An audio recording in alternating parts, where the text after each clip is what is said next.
Is it possible we are living in a computer simulation, like in the Matrix? Sci-fi expert Robin explains. Disclaimer, not a real expert. Hi, and welcome to our program. Today we have a very special guest, climate expert Robin. Welcome, Robin. Thank you. Thank you so much for coming. Definitely an expert.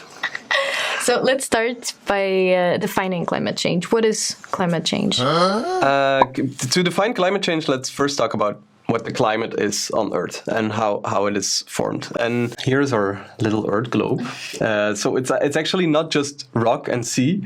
There's actually a thin layer of gases around it. Mm-hmm. And you have that on most planets in our solar system, actually. Only on Mercury, I think that you don't have this extra layer. Or on the Moon, you would also have a very naked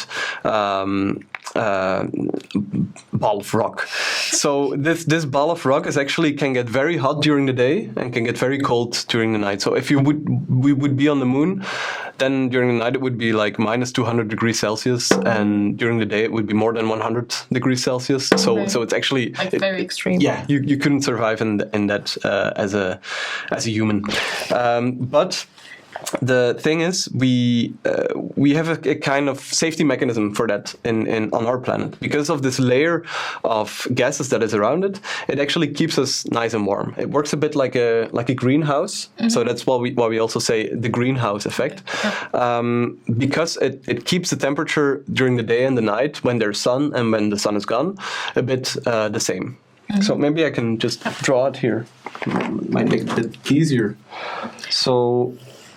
And this is basically what allows us to live in Earth, this greenhouse. Yes, exactly. So it keeps in Denmark, you might just only feel 10 degrees Celsius difference during the day and the night, or maybe even 5 degrees Celsius difference. It makes it very comfortable to be more stable. Yeah, exactly. Mm-hmm. So let's say this is a tiny part of our globe, mm-hmm. and then we have this layer of gases actually around it that is that are many different gases that are formed by geological or biological ways. Mm-hmm. But this extra layer, let's say that we have some sunlight coming in. Sunlight comes in from an angle. The sun is right here and it shines onto the Earth. Then it brings some heat, it brings some warmth with it. So some of the sunlight is actually already getting sent back into space. It gets bounced back by this atmosphere, and that's also what you want, because otherwise it will be burning hot. Yeah. So some of it is actually sent back, and then some reaches the Earth. Some of the energy that reaches the Earth is actually also bounced back by the Earth, but some of it actually stays within this atmosphere layer, and that's exactly what we want. So we want to keep some of that solar energy for also not cooling down too much during the night. So basically selecting the energy that comes in. Yeah. So not too much, not too little. Exactly. So out of these different sun rays, we keep a bit of that sun energy. Okay. So when you ask me about climate change, what we are doing is we're actually changing a lot this atmosphere layer. We're actually building it a bit thicker than it was before. Let's say we have an additional layer. On top here, and if some more sunlight comes in, it actually keeps the sunlight from bouncing completely back. So let's say this sun ray that I drew here would actually be also staying within the atmosphere. It might not be changing it by a lot, but this slight change in temperature might mean a big difference for the climate on our planet, and that's actually what is happening now. So this layer is mostly made up of CO2 and also methane, and there are some other compounds like nitrous oxide. These are the big contributors that we are actually sending extra into our own atmosphere that create this thicker layer, keeping the sunlight from going off. So basically we need this greenhouse effect to be able to live in Earth, but right now we are just taking it to the extreme.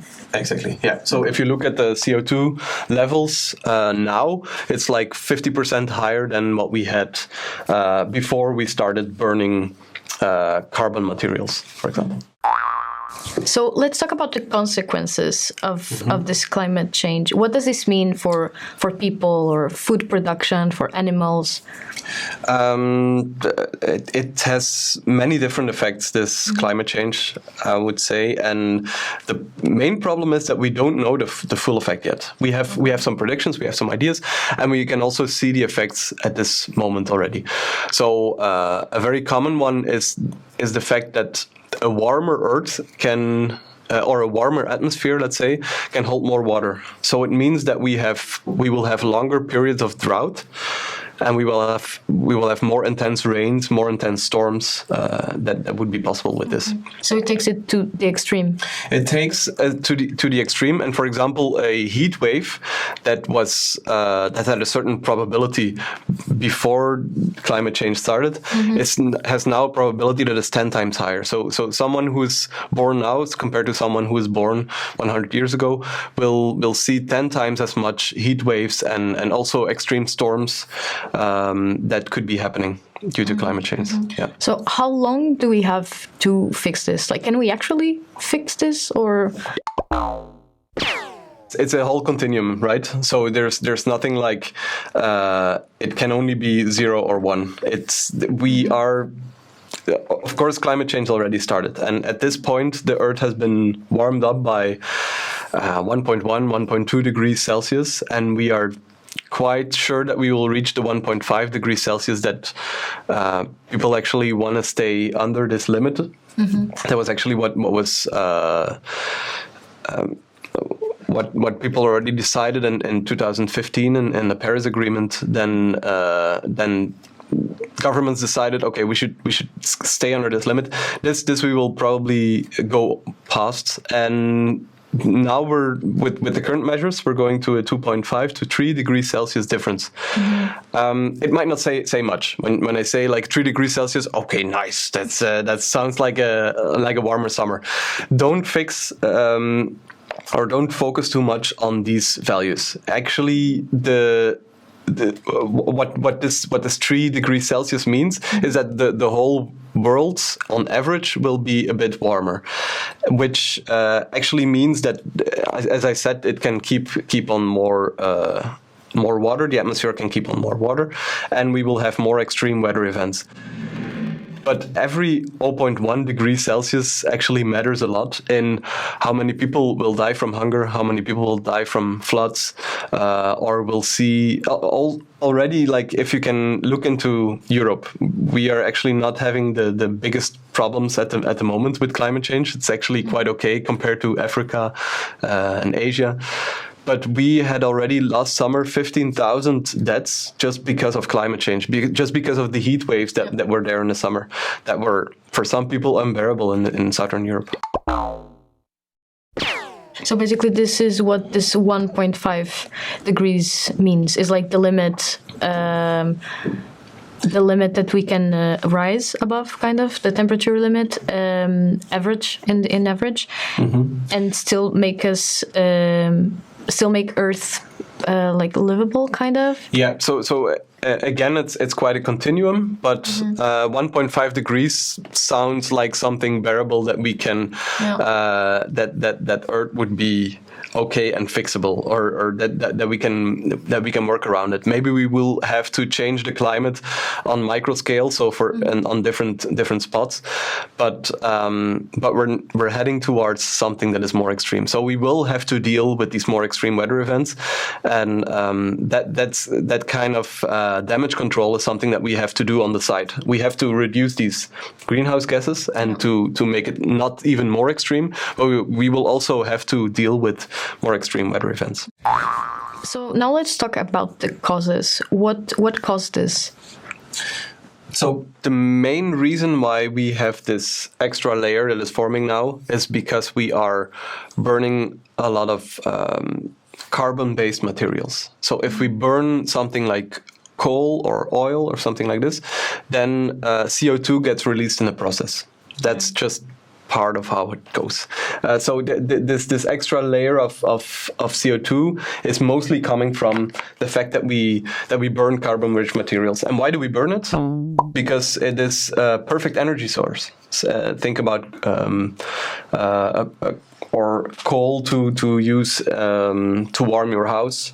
If you burn it, you can warm your house, but you can also make electricity out of it.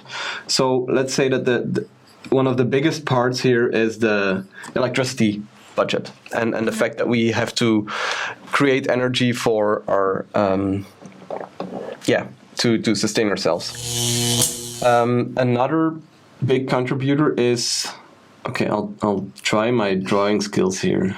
Can you see what this is? I'm assuming it's like a bowl. Okay. Let's say this is the let's say all of agriculture, and not only a scientist, an artist. Absolutely. So agriculture is actually also quite a big part. Also because of these other greenhouse gases that I was talking about. When we have sheep and cows and so on, they create a lot of methane. Yeah. And methane is actually something that can block sunlight even way better. So it means that just keeps it more warm. Exactly. It's a very dangerous one in the fact that it's such a strong one, but it will also disappear very rapidly. Okay. Much more rapid than the CO2. Then, like, I keep hearing these random things, and one of the things that I heard is that like people blaming the cows and their burps and farts because of the methane. Like, is this?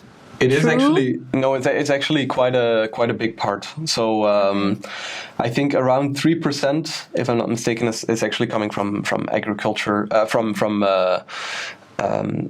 livestock. So from animals that. So in the whole process, there's a lot of CO2 removed, but the methane part is actually quite big, and it's mostly coming from But livestock. when you say 3%, is it because they are breathing, or is it because of the whole process? Yeah, that's the whole process. The whole process. So 3% of all the greenhouse gases come from livestock. Okay. Yeah. If you take into account all of agriculture, then it's more like 10% or 15% that you have to account. But it really depends very much. It's hard to put an exact number on it because it really depends a lot on what kind of electricity or how big do you see this whole process, right? Mm-hmm. The food that is grown somewhere else to feed animals somewhere, is it part of the livestock? Yes or no? Yeah. So all these things take into account. Okay. So we have two major parts here. Another big one. Can you get this? Factory. Yeah. So industry in general is creating also a lot of these gases, and then I'm not necessarily talking about heating the building itself, but when you make certain chemicals, when you make plastics, for example, it's also it's also contributing to this whole greenhouse effect. Yeah. Exactly. So basically, we can blame this totally on humans. Yeah. That we took it to the extreme. There's another big one. Really see my drawing skills. This doesn't look like a truck at all. But transport in general is also actually a very big contributor, because when the fuel that we use for our planes or trucks or cars, it's actually also when you burn it, CO2 gets released. So this is also, I would say, these are four big contributors in creating the greenhouse effect. And to come to your question, yes, it's definitely humans, and if it won't be fair to blame cows because we're breeding a lot of cows for our own sake, of course. So yeah.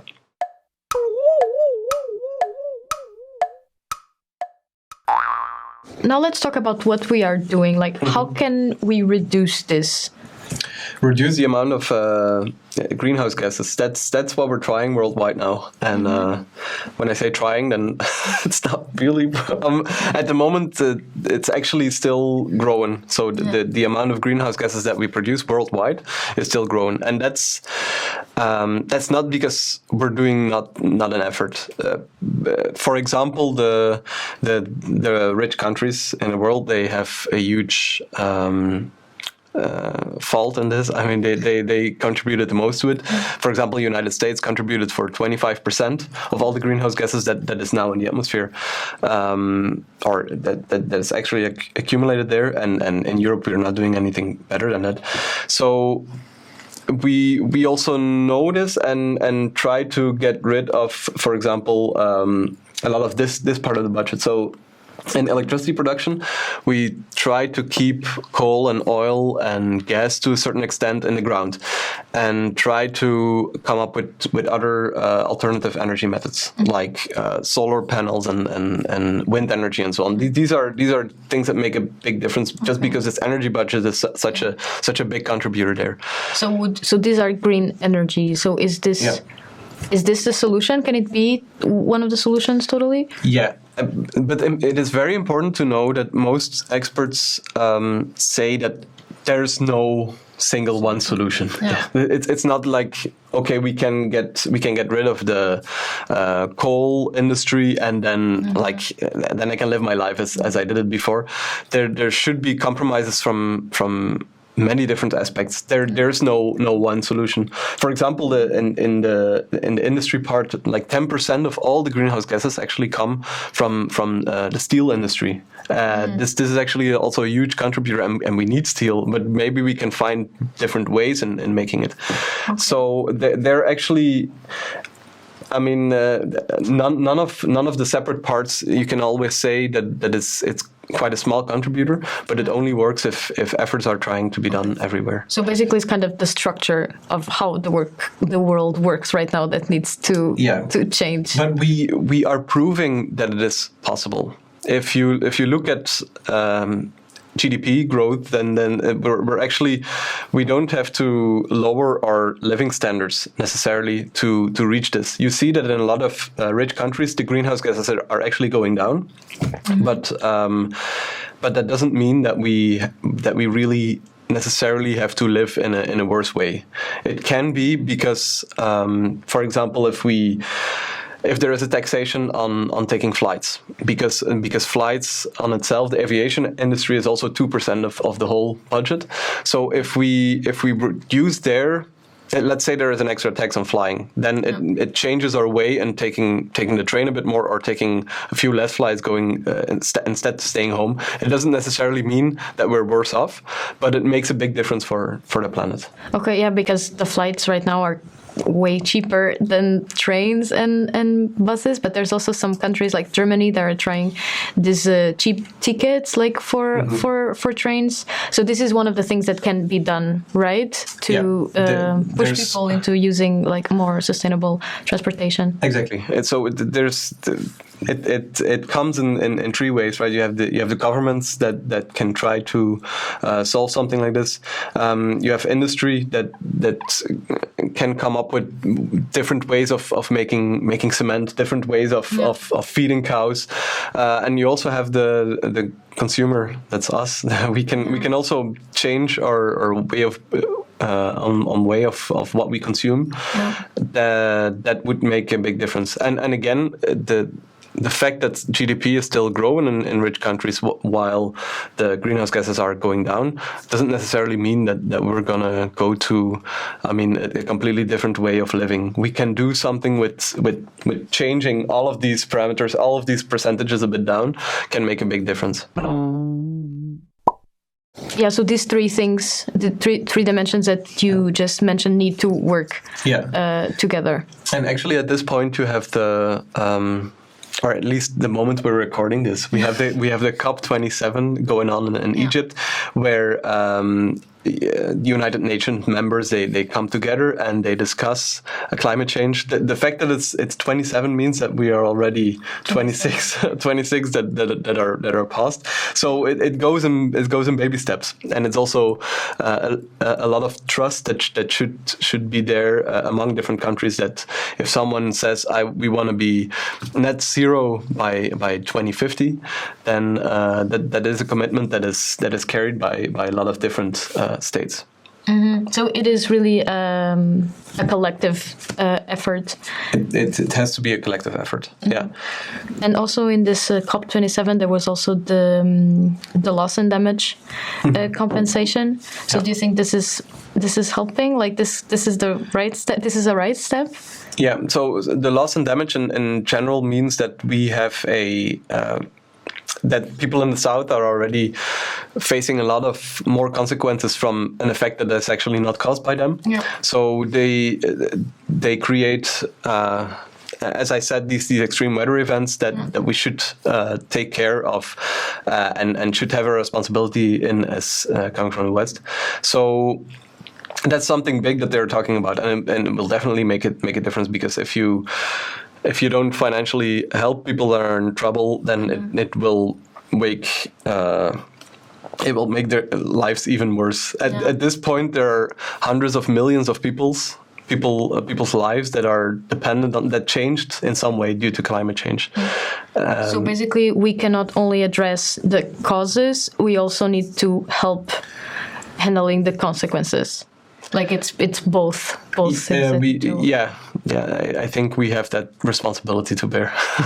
It should be in both ways. Yeah, we cannot just say, okay, let's just change this layer and everything is solved. No, we already feel the consequences.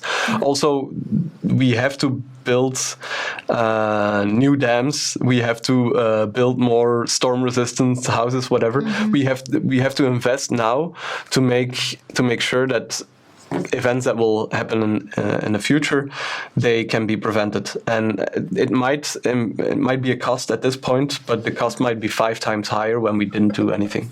Yeah.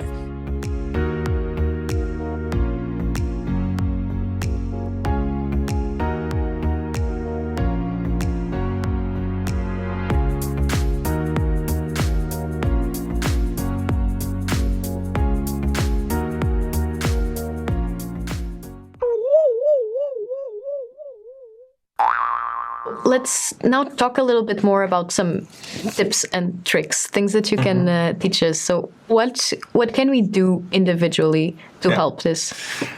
So again, we cannot say it's only governments that should solve it or it's only industry that should solve it. We can do something ourselves if we're not okay with the earth warming up and people dying from hunger. So so there are a few ways that we can help this. And as I said, one of the big contributors is energy. So if you want to build a house, try a heat pump instead of heating with gas, for example. Mm-hmm. Also insulate your house very well. That's also something you can do with a place where you live already. Another big part is since livestock is such an important contributor, if you eat less meat and less dairy products, you don't have to turn full vegan for that. But if you reduce that, it actually makes a big difference in the amount of greenhouse gases that are emitted. Also talking about industry, like we were talking about plastics before, right? Plastics can create a huge carbon footprint, but it also makes it more difficult to. It makes it more easy to conserve food, for example, because food waste actually contributes for 6% in the total carbon budget. So that's actually throw away less food is also a very, very important thing. Don't just buy the stuff that you need. Okay. What do you mean by that? That food waste is 6%. Which part specifically of the? So the fact that we all the food that we created, it's actually it also emitted some CO2 in the process, just because you're growing the crops and you use machines and whatever, and you use transportation. So all of this added together contributes about 6% that is actually released in the atmosphere that we're not doing anything with it because we throw away the food afterwards. So it's the process is the same, like how much you contribute to it, either you eat it or not, but the fact that we don't just makes it a waste. Of course, because it means that we buy more food. We throw away food that we don't like or that gets spoiled, and we buy more food, and that creates, of course, a bigger budget. And then also, of course, transportation. So if you can reduce flying and take the train instead, that also makes a big difference. If you use the bike instead of using the car to commute to work, that makes a big difference. And then in general, I would say talk about it, read about it, vote for people that think that this is an important issue. So basically, be active in the society. It helps so much more if you talk about it with others to understand better how you could change your life. Again, you don't have to go to a zero waste store necessarily. You don't have to cross the country to find some special soybeans. You can already change by eating a bit less of this or traveling a bit less, whatever. So the difference is not made by having like a radical change. Like you can contribute still with small steps. You can contribute with small steps, definitely. Okay, so just to wrap it up again, so it's like invest when you are building a house for it to be more